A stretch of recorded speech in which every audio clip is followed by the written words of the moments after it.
Hey everybody, welcome back to TomGirl, where we talk all things sports, entertainment, fashion, and adventure. And tonight, you've heard her voice on the Oscars, Entertainment Tonight, the Tonys, and more. Tonight, you're going to meet VO superstar Randy Thomas. Stay tuned. You're tuned in to AfterBuzz TV, the ESPN of TV talk. Now, let the buzz begin. Woohoo! Containing my excitement for this one, Randy Thomas is here in the house. I'm so excited to have you. Thank you so much for joining us today. Thank you, JJ. It's great to be here. What an exciting buzz you've got going. Well, you are just one of my idols. I so look up to you, so I'm so excited to talk with you today about your career and all the firsts that you've done for women in the VO industry and the entertainment industry. So let's just get started. Thank you. All right, so let's first start talking about where people can hear your voice most, the people out there that may not know. So you're on Entertainment Tonight. You're going to be doing the Oscars, and you've done the Tonys, Kennedy Center Honors, all kinds of things. Mm-hmm. Share some of the wonderful projects you've worked on. So for many years, I was the promo and in-show voice of Entertainment Tonight, and currently I'm the voice of ABC News Nightline.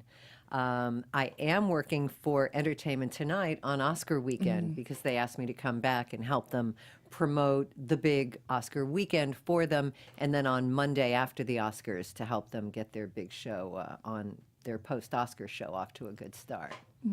So the Oscars, I mean, the biggest event out here in Hollywood, and I know you were the first woman to be the voice of the Oscars. Right. Tell me about that ride. Well, it was crazy. Sometimes when you are figuring out where you are in your life. So I was a DJ, then I became a voiceover artist, and as I started exploring the world of voiceover, I was invited to audition to be the first woman in history to do the Oscars, and I booked it.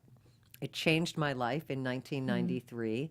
And at the time, because it's such a small world, the live announce world, it's bigger today than it ever was. But at the time when I started, it was about 6 or 8 guys that would get the call, and then I became the first woman. So the good news for me is that I got the call for all of the shows when they all of a sudden, it was like a light bulb moment for them, which to me was a little surprising, JJ, because 1993, it was the 65th Academy Awards, but yet a woman had never been the voice of it. So I'm very proud that I got to be the first. I was surprised. I didn't know that I was the first. So the Emmys and the Tonys and the Kennedy Center Honors and Rock and Roll Hall of Fame, SAG Awards, things like that all came to me, and I got to do them all. And now I have my few shows that are my faves, and luckily I keep getting employed with them. Talk about the live announcing, because that's different than VO when you're doing commercials or just things that are not a big live event like that. Are there some sort of, were there fears in the beginning, or we're not? I think in the beginning for me, it was, you're going to go live to 500 million people. Are you going to be nervous? And I thought about it. Of course, you have nervous energy, but for me, being a DJ on the radio most of my life, I was like, okay, the mic's on, we're live to the world, let's go. And so that's how the first show went for me. And I also think that that was why the Oscar people felt confident in choosing me, because I was a DJ, and I told them when the red light goes on, I'm good. Yeah. And so there you go. And they just invited me back for my 10th time. So that's incredible. I know. I have to pinch myself. I really do. Yeah, and that'll be coming up in a couple weeks for everybody out there. You can hear your voice then. Yeah. What are some of the things that you do? I know I was reading on your website. You do a lot to prepare your voice and make sure that you're in the right mindset and your body and your voice is all ready for those live events. What kind of processes are those? Well, although I'm not as athletic as you are, and I'm not in as good a shape, but for me, it's about how I eat and how I eat every day of my life, but especially 30 days out from an Oscars or a big major live show. I'm a bit of a ice cream lover, and so for me, no ice cream, no sugar, none of that stuff for at least 30 days. I don't do orange juice. I don't do anything that can create phlegm. I try to eat lean, and we've moved into our daughter is now vegan, so my husband and I are like 30 days into being vegan. So that's been an interesting process as well. And I think all of that supports your immune system, and that's really all you want. You just want to have a strong immune, because when you're in a situation where there's a lot of pressure, sometimes our immune systems can fail us. They can drop. And if you've had sugar and you're in a real nerve-wracking situation, sometimes you can catch a cold, different things happen. And you also do a lot of meditating. Is that correct? Well, Meditation? I am still a meditator. Am I doing it daily all the time? No. But I try to get back into the practice, like doing yoga, meditating. All of those things are a part of my practice. Sometimes I'm better and more consistent at it than others. And I forgive myself when I'm not good at it. Yeah. We actually have a picture of, I think, backstage at the Kennedy Center Honors of what your setup looked like back there. Can you kind of talk to people? Like a lot of people don't see this. So share with people what it is like when you're in these live events. Well, it's so funny, because the misnomer is when you're doing an Oscars or a Tonys or a Kennedy Center Honors, oh, it must be fantastic. You meet all the stars and the celebrities. Really, our job is to sit in a trailer or in a room with a microphone and a monitor. And in the case of the Kennedy Center Honors, they don't really have a place for me. So they take the carpenter's closet, and behind those blankets are all the screws and the nails and everything that they have to hit and hammer with. I always thought if someone came in there with a giant magnet, I would die. Because it would be, there's too many pieces of sharp metal in that room. But they cover it up. It minimizes the dust, which obviously is part of a carpenter's closet. But it's actually homey for me. Now, when I go every year, I look forward to it. Oh, I'll be back in my closet. Yeah, it's cool. And in the VO world, people are kind of used to, like, when you travel or do hotel rooms, there's definitely some makeshift studios like this people put up. What was your first VO booth like when you first got started? It was a guest room in our house with a microphone and a DAT machine. I think I had taken like a room, like a oriental room divider of some sort, a screen that has, and I would put blankets over it and put it behind me. It was pretty rudimentary. I don't even know that I had a complicated processing at all. But today I use an 8 by 12 foot vocal booth. Inside I have Sennheiser microphones paired with an Avalon mic, and I do a Manley mic as well. So it's a pretty simple situation, but things have really changed in terms of our technical ability, our ability to pack up our microphone and travel all over the world. And when you have to work and you're in a hotel, we stack our pillows, we create pillow forts. We actually become children again, and we create pillow forts in which to do our work, right? I know, which is fun. Yeah. And then we were talking earlier before, this Oscars, there won't be hosts. So I was asking you if you thought that might mean you'll be having, more lines to say, and kind of tell what you said your response to that. Well, it's interesting. I've been doing the Tony Awards for 20 years, and I do recall a time or two where we didn't have one host or even two hosts, so we had a series of presenters that we went to. So I'm sure it's similar. Glenn Weiss, who is the director of the Oscars, who I've done all of my 20 years of Tonys with, is an incredible director. And I'm just there to serve the show. However they decide to stage it, who they choose, my job is to just get things on the stage and off the stage quickly when I vocalize. And if we're going to a break, I'm doing, and coming up, it's Best Song nominee, Lady Gaga performing. And boom, we just got to get them in, get them out, and help them lock in that 3-hour time period that the Oscars are locked into this year. So we'll see. Tell me about your Oscar voice. It's so funny because obviously I don't sound like this when I'm doing the Oscars. This is just my normal speaking voice. The Oscar voice would be more like, live from the Dolby Theater in Hollywood, California. So I think I just drop my voice down. It becomes bigger.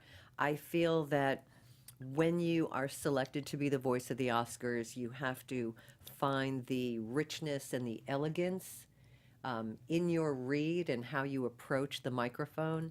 And so that's what I keep in mind when I'm doing that show. But when I'm doing Nightline, which is a daily show that airs after Jimmy Kimmel on ABC, you know, this is Nightline. And it's sort of a news heaviness to it because we have some pretty incredible stories. A lot of them are very heavy weighted, and it's definitely not geared toward the entertainment of or like E.T. when I did E.T., you know. Yeah. On the next Entertainment Tonight, it's an all new. So, yeah, there's a couple of different reads. But those of us that do promo, we have to shade our reads depending on what kind of a show we're promoting. What type of tools do you use to shade your reads or approaches? I would say I look at the weight of the story, because even on Nightline, we have stories that have a lighter weight to it. I remember when I was first the voice of Entertainment Tonight and The Insider, we had these two, the anorexic twins from Australia who were dying. They looked like they were about 80 pounds. Do you remember, I remember that? I do, yeah. And that was my first serious read on a promo for Entertainment Tonight, which was bright and smiley, and it was more like, the anorexic twins. Are they starving? Will they survive? You know, it's more caring. It's a little more tender-hearted. So yeah, you have to find all of those shades in your read when you do promo, and you have to be able to shift on a dime, because sometimes you're doing comedy. You know, our friend Joe Cipriano, he's that comedy voice. He can jump right into that anytime.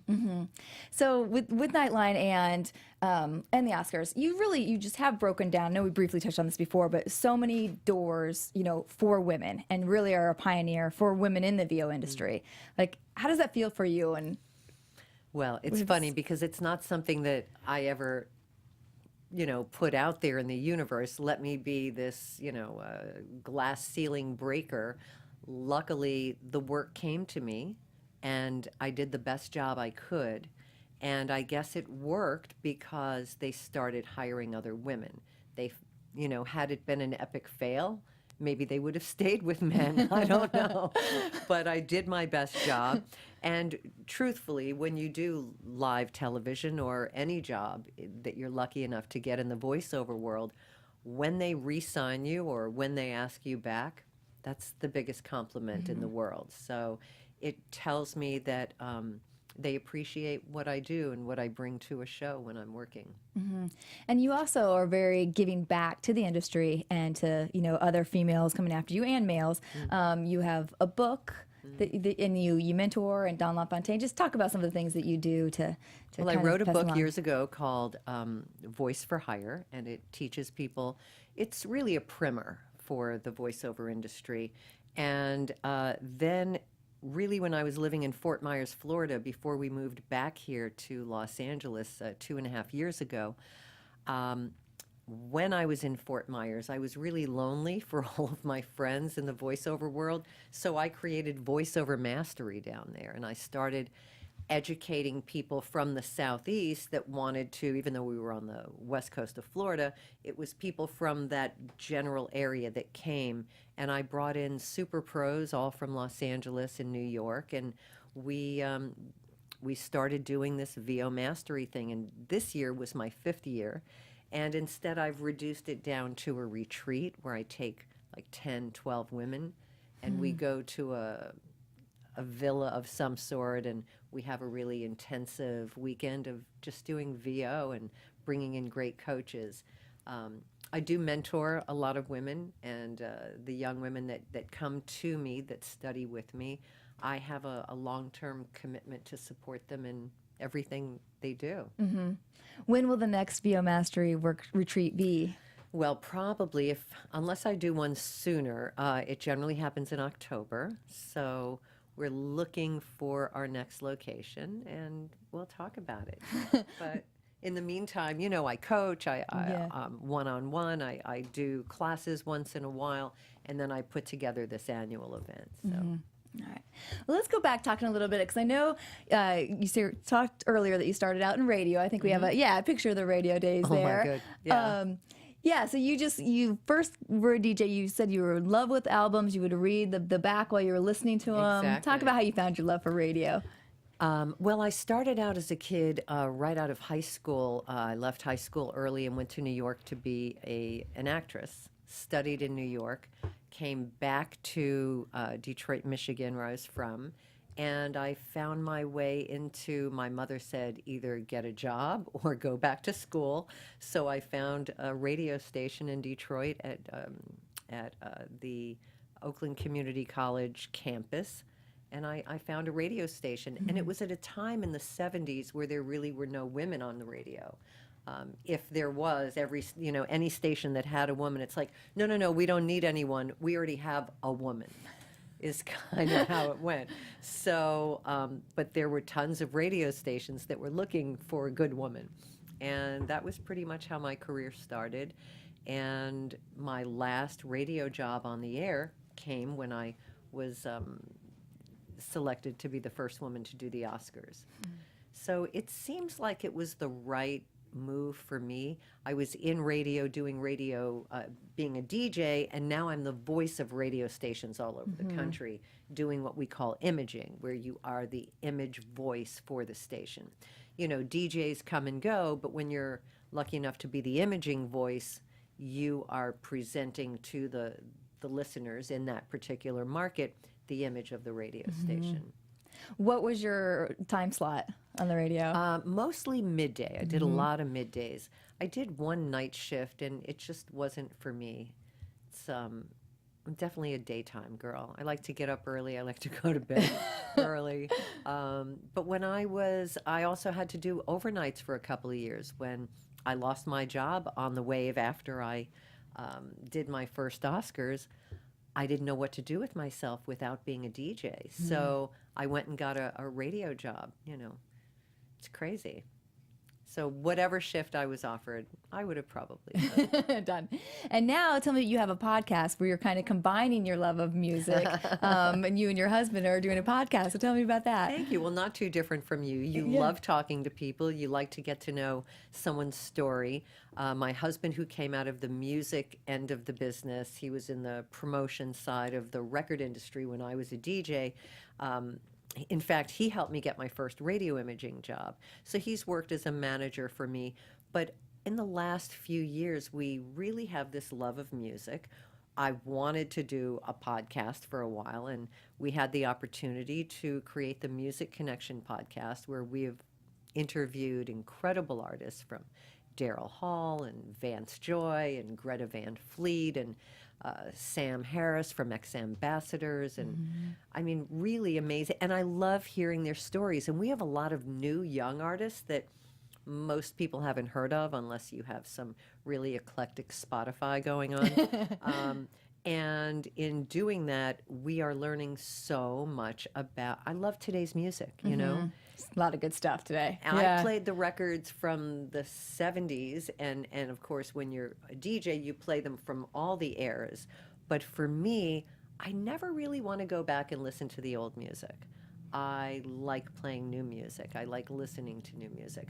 Of course, when I do Rock and Roll Hall of Fame as the announcer, that's my time machine back to, oh my God, I remember how much impact, like last year when we had Bon Jovi and the Cars, and, you know, that was definitely a big part of my life, listening to those bands and playing them.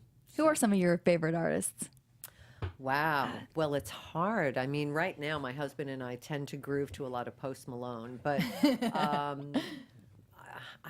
I don't know, I love so much music. I mean, I like Greta Van Fleet. I like Vance Joy. I like, I don't know, I'm really eclectic. Yeah. And it really can change by the moment, I think. What What about you're in the you? mood for. There's so many I like. You actually interviewed one of my favorites. I love James Bay. Oh, yes, we loved him.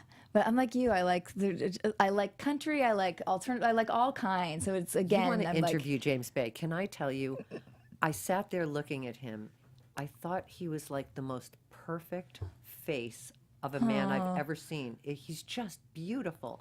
And he's tall and thin, and he's got those beautiful fingers like guitar players have. Yeah. And just such a lovely man. He was, but he was so handsome. I was like, Sucked you out of the interview. Like, get back in. Yeah. stay on topic, Randy. Stay on topic. Oh yeah, I would love to. Ben Harper is also one of my all-time ultimate favorites. There you Yeah. go. Yeah. Fun stuff. Yeah. So I want to ask you, because you told me that you are a Tom girl. So I want to talk about like what makes you a Tom girl. Well, for me, it's because I had 3 brothers, and I never had a sister, and my mom wasn't in my life for a part of my growing up, so I really was just very boyish. I played baseball, I played football. I'd much rather be out there throwing a football with my brothers. When my husband and I first met, we'd go to the beach and throw a football. I mean, those are the kinds of things we would do. When you're a DJ on the radio, during the years that I was doing it, we'd always have a softball team. And I was the pitcher on the softball team. My husband and I played racquetball together, and then we got into tennis. So not that those are tomboy things, but I guess the lean for me is that the things that I started doing professionally in terms of voiceover, it made me the first woman. You know, when I would go on a radio station and I would be part of the staff, I was the only woman on the air for a long time. It's different now. And so I could hang with the guys and feel totally comfortable, and we could talk sports, we could talk however, whatever the conversation was, because I was so used to growing up with boys. So I think that's where it comes from. Yeah, that totally fits. It's that combo of the loving the sports, loving just being active, and being one of the guys. What was your story? Yeah, mine too. I had I grew up with just a brother, and then my mom was very active. My dad and my mom were very into sports, so we were just always active as a family, and so we were just always. She wasn't one that really ever taught me like about makeup and Right. like some of that. So you stuff. might be more like who was it that just Kate Hudson said she's going to raise her daughter genderless, and I'm like, wait a minute, I think that was already done. Like, I don't know that we thought about those things. Right. Only probably middle school is where you start realizing, oh, there's boys and Yeah, exactly. whatever. Yeah, no, I definitely had like just my brother's hand-me-downs for a long time, and you just didn't really There you even think go. much of it for it. Well, that Yeah, has changed, but, girl. yeah. You're Well, and that's why we combine the two. It's like with your amazing leather jacket there with the stars, like it's just the combo of the sporty girl and the girly girl sides. Yeah. So, yeah. I also I And I picture here also of your have big dogs, yes. right? I like Great Danes, so I don't know. Most women tend to like these little frou-frou dogs, and I like a big dog. I think we got our first Great Dane when our daughter was like a year or two, and I thought, I don't want anyone coming to our house and, thinking that they can come and take my child. That's how insane I am. I was like, I am getting a Great Dane that will bark really loudly, and whatever they're thinking, they're going to keep going. Yeah. Good protection. So it It's started so that cute. way, and then I fell in love with the breed, and they're such a sensitive breed, and they're really delicate animals. Most people don't realize that. They can die from bloat, from just being too nervous. Their stomachs can churn and literally flip inside their bodies. So, yeah, I love those giant beasts. Yeah. Did you get them from a rescue agency out here? Magic or, I got from the rescue, and that's Magic in front of me and my husband. And Obi is the rescue that we had from my girlfriend who lost her home in the Malibu fires. Oh. And then finally she took Obi back, and she found someone to take Obi. And and Magic's happier. I think she wants to be the only giant He's dog spoiled. in the house. Yeah. They take up a lot of room on the couch, I can tell you that. I bet they do. I mean, did you have all 4 in the bed? That's probably pretty tough too. I know we don't have a whole lot of time left. I just want to talk about some of the things, like you've had such a long, ongoing voiceover career, which can also be difficult out here. What are some of the tips or the things you learned along the way to keep that longevity going? Besides just being Drink amazing. water at all times. Hydrate. That's definitely a key. I think that you have to learn how to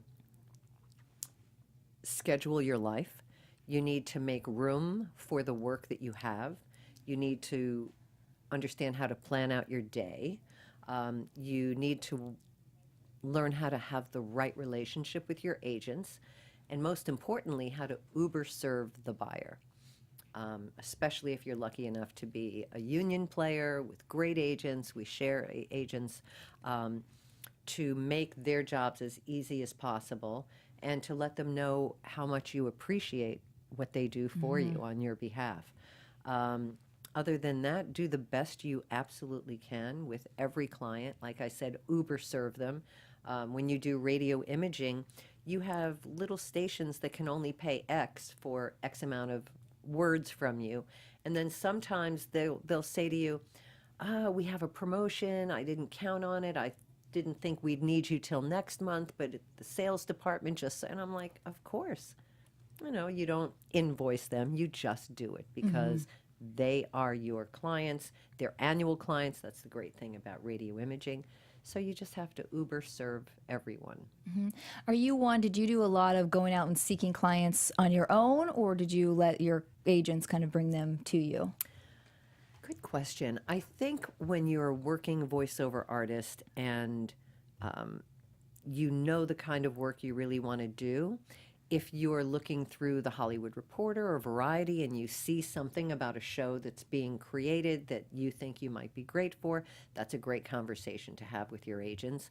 If I hear about something within the realm of people that I already know, people that I work for, that might be a little text or an email. Hey, I hear you doing that. You know, have you selected your voice? No, we'd love to have you. You know, that sort of thing. So you can always put yourself out there. You really have to. And then when you get the job, just knock it out of the park every time.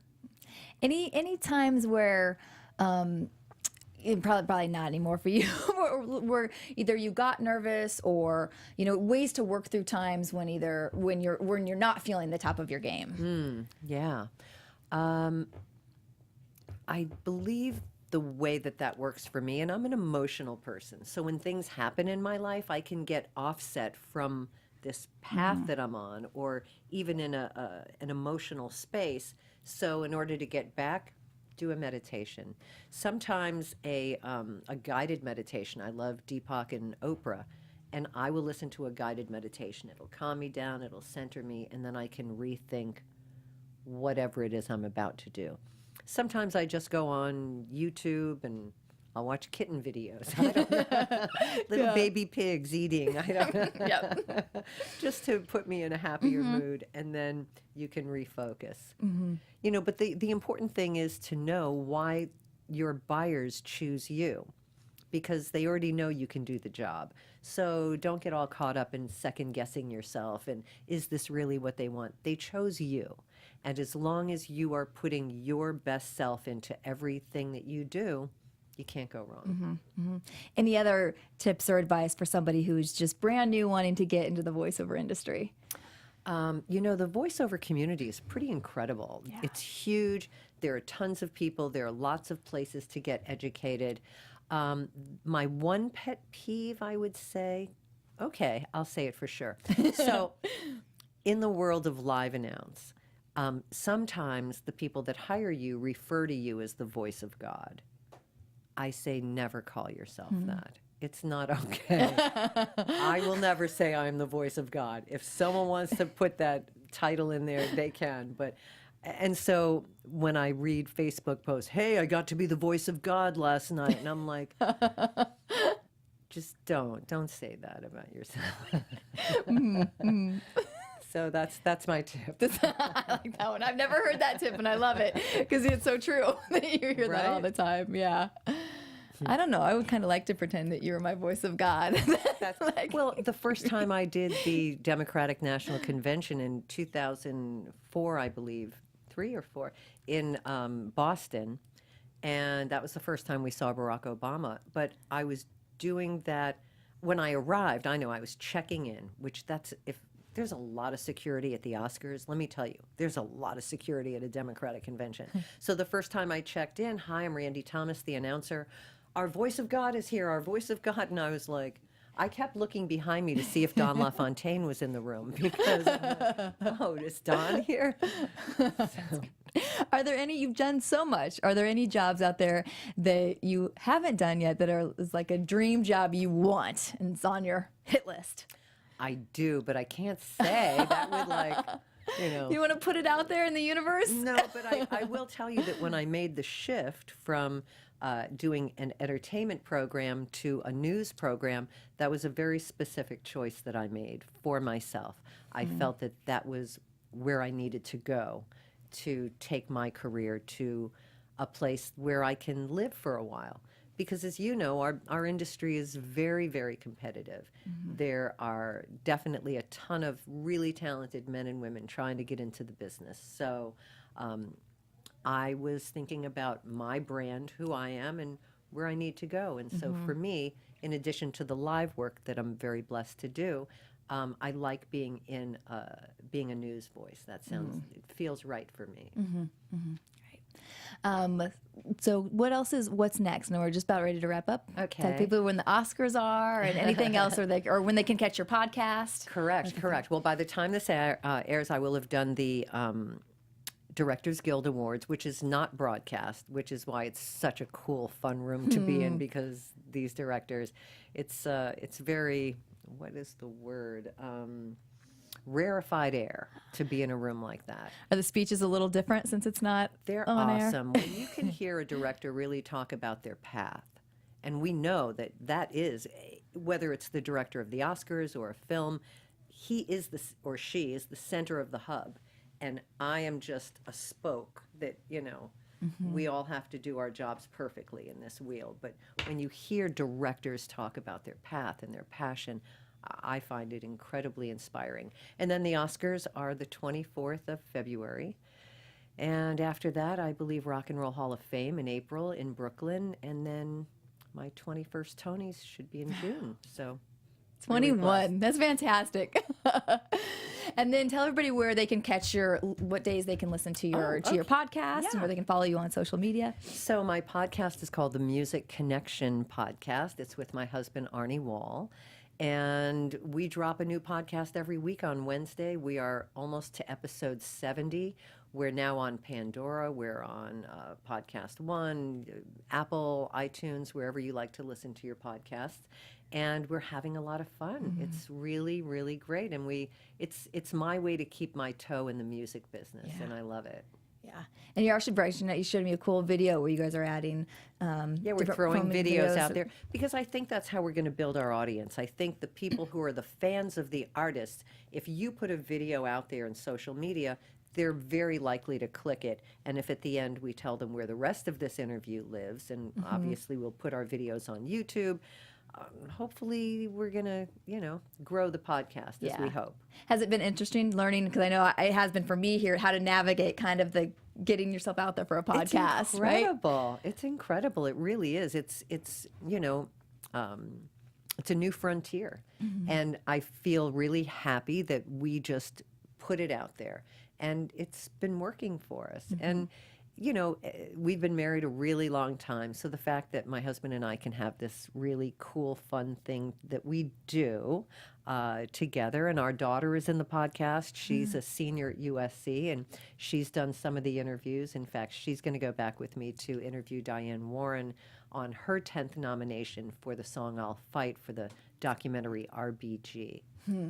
So, can I drag my husband up here to put his face on here? You sure can. Here, just come around. Let everybody just see who you are, and you can come right here as we bring this podcast to a close. Oh, there you are. There's so your sweet. face on there.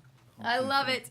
Well, thank you so much. It's so great to have you here. I really appreciate you taking the time, and I can't wait I'm definitely going to be a fan of your guys' podcast because I love music JJ, too. So as we are of yours. So thank you very much. Well, thank you, and I will be listening to you Oscar Sunday. TomGirl TV. All right. Thanks. That's it for tonight, guys. We'll see you here again next week. Have a great week. Our founder, Keven Undergaro, and me, Maria Menounos, would like to thank you for tuning in to AfterBuzz TV. Remember, we're not just the first, we're the biggest in the world, and we're the only destination for all your favorite TV shows. Whatever you crave, we've got it. So go to AfterBuzzTV.com and check out our lineup. Buzz you later. The views expressed herein are those of the hosts only and do not necessarily reflect the views of AfterBuzz TV or its owners or principals.